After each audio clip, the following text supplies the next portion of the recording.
Okay, so somebody's Substack post was on how nuclear power is going to save the planet, and th- it's getting a little annoying because it's like, okay, how idiotic can people be about nuclear power?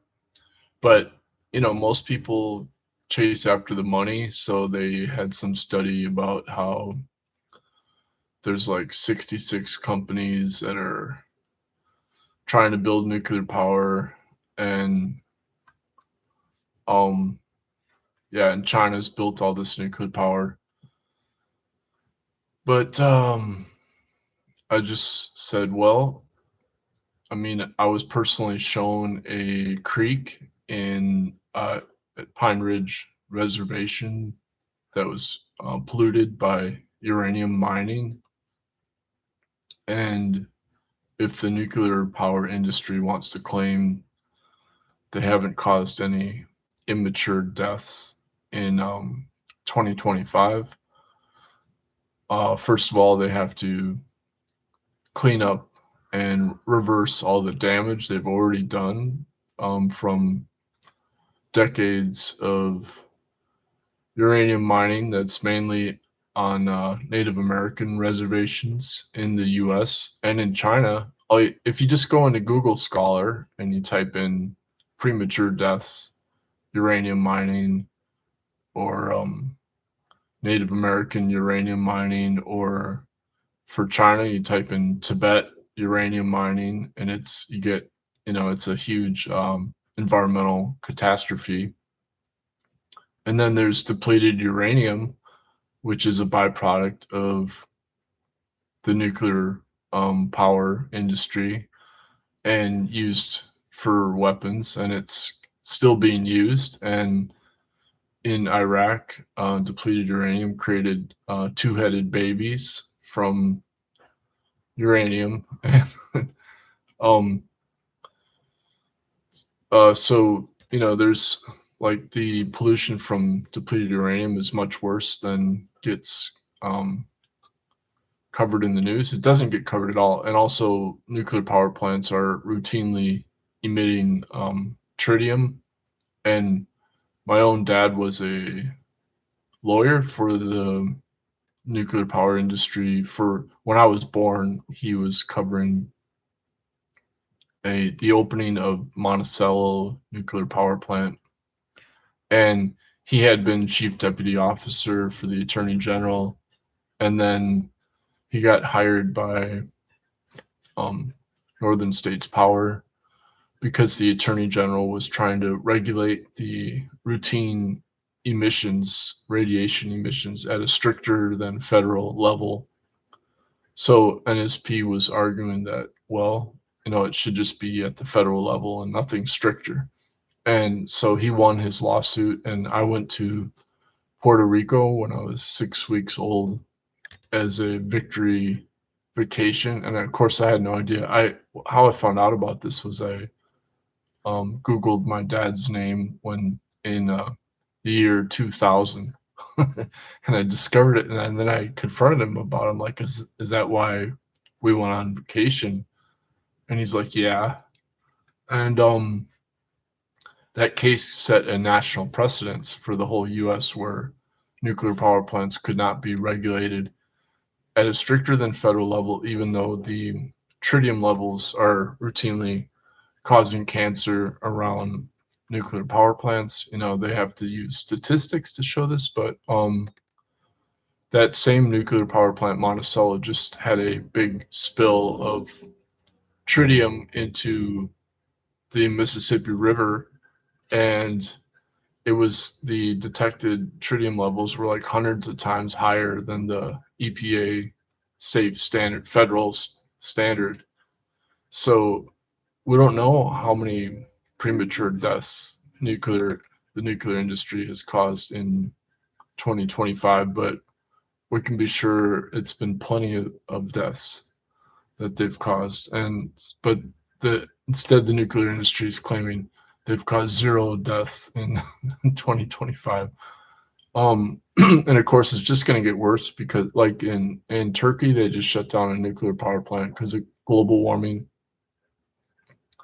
And the nuclear power plants are in Romania. They just like blew up some underwater rock to try to increase the water flow for cooling the nuclear power plants. So the nuclear power plants are really struggling because of the drought and the extreme weather, and and then all the wars where you know you have nuclear power plants getting like in the way of missiles. it's, it's not a pretty situation with nuclear power. There's as global warming gets worse, you have hundreds of nuclear power plants that will most likely be melting down because when you have like no food, lack of food from massive drought, then people are not going to be maintaining their jobs at, and you're going to have a collapse of civilization essentially. Um, so yeah, they can keep building nuclear power, but it's definitely causing immature deaths in like from uranium mining, from routine radiation emissions, from trying to store the nuclear waste, um, and from the military byproducts of the nuclear power that are still being used currently. So there's plenty of causes. A great site that documents the corruption in the nuclear power industry is Nuke Watch in Luck, Wisconsin. Wisconsin. There's another Nuke Watch group, but I like this one. Nuke Watch Info. I guess they changed their website to Nuke Watch Info. So, I actually got arrested with the founder of this organization, John, what's his name? John Lafarge, at protesting the Project ELF, which is extremely low frequency. It's a one-way first strike nuclear communication system, or it was. We protested it every year. I just got arrested there once. I climbed a fence with John Lafarge for the Navy installation while I was singing a bad rendition of "Give Peace a Chance" by John Lennon, and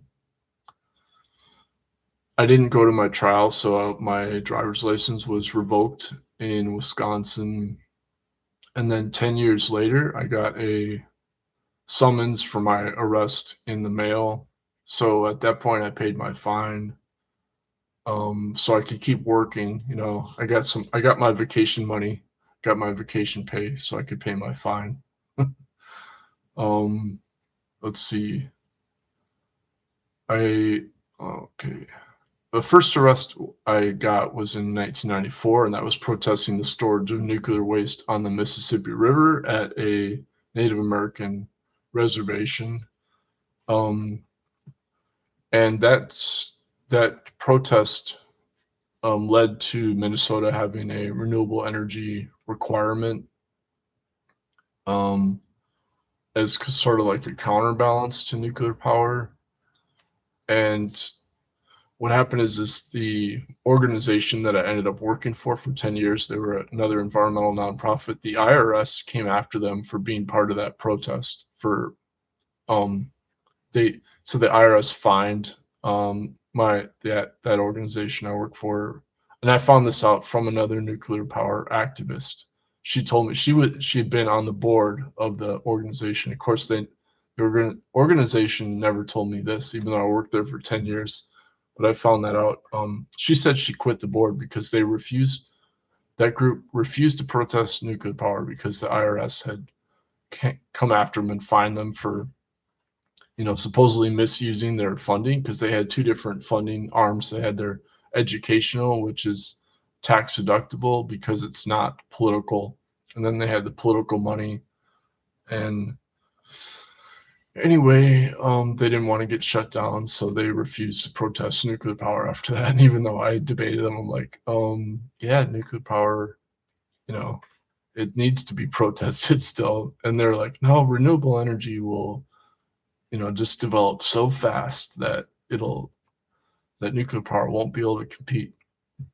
But anyway, obviously that's not true because now you have this huge push for, oh, nuclear power will save us. And even so-called progressives are like, oh yeah, we have no choice, but we have to have nuclear power, to have all the data centers and AI or whatever. Um, and of course, if you look at like Helen Caldicott, she wrote the book Missile Envy, um, and she critiques all these new supposed clean nuclear power plants, the small modular reactors, the thorium. She debunks all that stuff, but of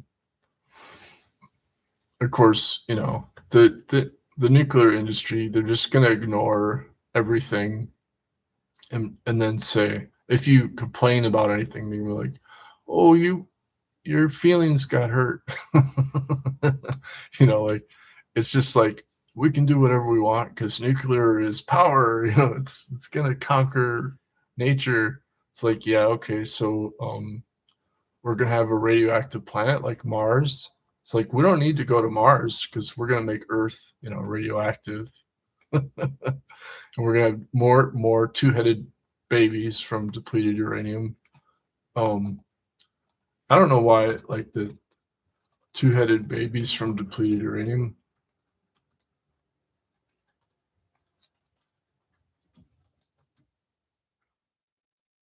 Uh, it's it doesn't get discussed. Here we go. Somebody went to somebody went to Iraq because Iraq is really bad. 40% less radioactive than natural uranium, but chemically toxic. Yeah, depleted uranium. The birth effects had increased by 17 times in Basra after the use of depleted uranium.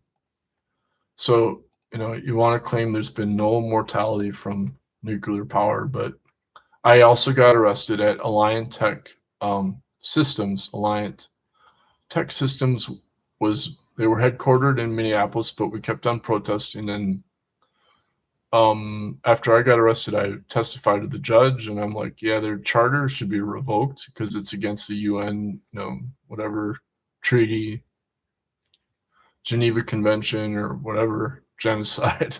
I mean, the judge left the room and he came back and he's like, I'm dropping all your charges. And then the organizer of the protest came over to me. He's like, you should have been a lawyer.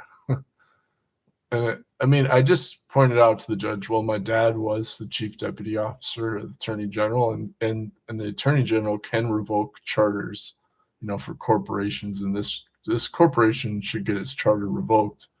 And so then they moved their headquarters from one suburb to another suburb, and they said the other suburb, they're like, we'll move there if you do not allow any jury trials for protests, because people kept protesting. And of course that's like illegal, because you're supposed to get a jury trial. I mean, we didn't have a jury trial in our case, but anyway, yeah, so then they finally moved their headquarters back to outside of DC, so it can be close to their tax base or whatever, their money, the military belt, somewhere like Fairfax, Virginia, or something like that.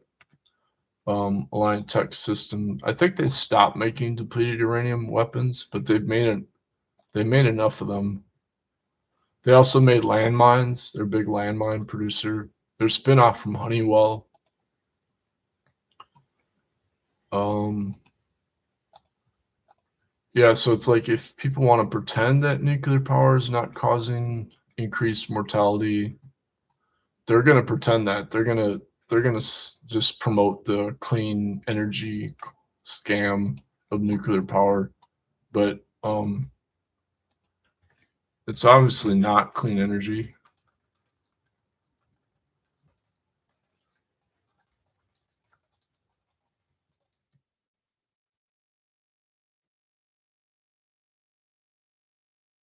Um, yeah, so the vast majority of carbon emissions from nuclear power is from the construction, from the steel and the concrete and the uranium mining. So